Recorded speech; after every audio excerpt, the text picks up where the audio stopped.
یوه ډېره اهمه مسله، یوه ډېره مهمه مسله د لمانځه په باره کې درته وایم. خبره دا ده عزیزانو، مسله دا ده چې کله جمعات وشي، پس له جمعاته چې سلام وګرځېدی فوراً پر هغه ځای پر سنتو درېدل، پر نفلو درېدل دا پکار نه ده. پیغمبر علیه الصلاة والسلام فرمایي، د ابو داود حدیث دی، تاسو دومره هم نسئ کولی چې سلام وګرځئ، فرض منځ وسو، جمعات وسو، نو ته چې اوس دا نفل کوې یا دا سنت کوې، دومره نسې کولی چې لږ خشه مخته سې د خپله ځای، دومره نسې کولی چې شاته سې، دومره نسې کولی چې سرسته طرف ته سې، دومره نسې کولی چپه طرف ته لږ ولاړ سې. ولې؟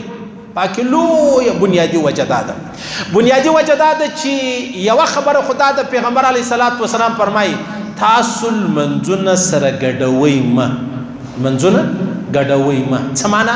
معنا دا د ماوته د جمعې لمونځ وکړئ، د جمعې لمونځ چې وکړئ سلام وګرځي فوراً یو سړی ولاړ شي د سنتو نیت وتړي، نو د جمعې او د سنتو په مابینځ کې تا فرق نه راوستی. پیغمبر علیه الصلاة والسلام فرمایي یا خو خبرې وکړه، یا خپل ځای بدل کا، یا له مسجد ته ووځه هلته خپل سنت وکړه. یا علما فرمایي دومره که درته کښېنه چې هغه مسنونې دعاګانې، هغه مسنون چې کوم اذکار دي سنت، هغه ووایه، د هغه څخه مابعد بیا ولاړ سه، نو به ستا لمونځ هغه فرض و نفل، هغه فرض و چې شي سنت به سره ګډېږي نه.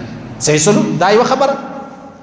په دې کې لویه بنیادي وجه دا د علما فرمایي که چیرې موږ تاسو مطلب جمعات اوس، د جمعات بعد ماوتا بیا مطلب ناست یو، اوس ماوتا ناست یو سړی رالی، چې رالی هغه به وایي یاره زما په خیال سره جمعات ولاړ دی، هغه به هلته نیت وتړي، هغه په اشتباه کې لویږي، پریشاني ورته جوړېږي.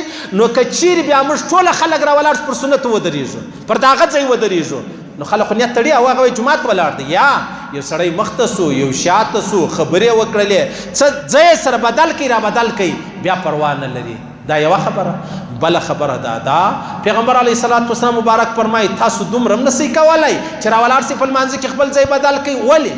علما فرمایي هغه وجه دا ده چې ما او تا څومره ډېر ځایونه لمنځونه کوو، هغه ځای به د قیامت په ورځ پر ما او تا ګواهي راکوي چې زما پر وږو یو واره نه په 100 واره دې سړي لمونځ چې دی هغه کړی دی.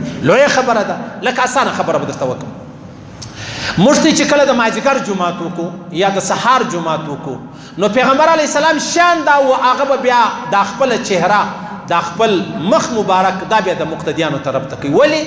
که چیرې دا امام هم هغسې ناست دي لکه مقتدیان چې ناست دي، مخکې د قبلې و طرف ته دی، د اتحیات په شکل کې دی، نو یو سړی رالی نو هغه بیا هم پر لمانځه جمعات نیت تړي کښېني. ولې؟ هغه چې وایي جمعات ولاړ دی اخري اتحیات ده، نو امام په مازدیګر و په سهار کې هلته خو نفل نسته، هلته خو سنت نسته، نو مخ را وګرځوي، نو بیا که یو سړی رالی هغه یې ویني چې هو امام هغه دی سلام ګرځولی دی. مهمه مسله شوه، سر مې خلاص شولو. بله خبره درته کوم، یوه ورځ جناب نبی کریم مبارک صلی الله علیه وسلم جمعات ورکړي.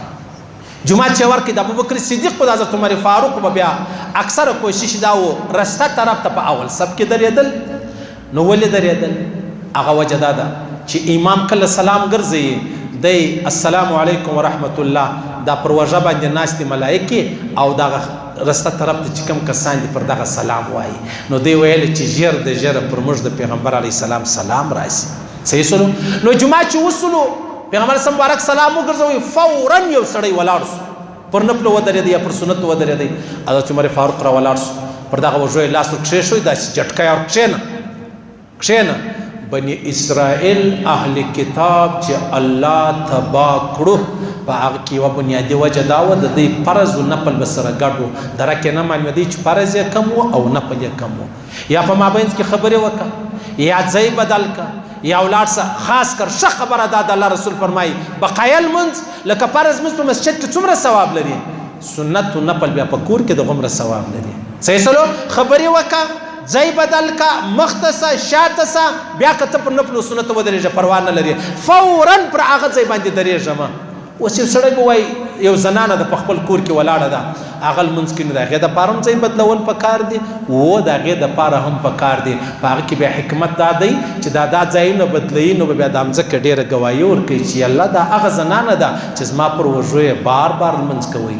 یو ورځ د جمعې لمونځ وسو، حضرت معاویه غالبا د مسلم حدیث دی حضرت معاویه رضی الله تعالی په سړي په حال واسطه چې راسه چې هغه رالی بیا ورته ویلې آینده کې داسې مه کوه غول څنګه ولنن چې د جمعې سلام وګرځېدي فوراً ته په لمانځه ودرېدلې د الله رسول موږ منع کړي چې داسې سړی نه کوي لږ ټیم ورکوئ مخته سه شاته سه یو طرف بل طرف خبرې وکړه د مسجد ته ووځه بیا پروا نه لري او دا ډېره اهمه مسله ده او دا ډېره ضروري مسله ده الله دې وکړي شاید ستاسو به ډېر وخت ما خپل شل کاله کې پر دې خبره باندې خبره نه وسوي نو موږ داسې بیان ور باندې راغلی وو نو زما مخکې دا خبره چې راله مال دا ډېره مهمه مسله ده منځونه کوو خامخا یې کوو لازمي یې کوو او کش کې داسې وکړو چې څنګه الله او رسول او زموږ صحابه موږ ته راښولي دا خبره هم ختمه شوه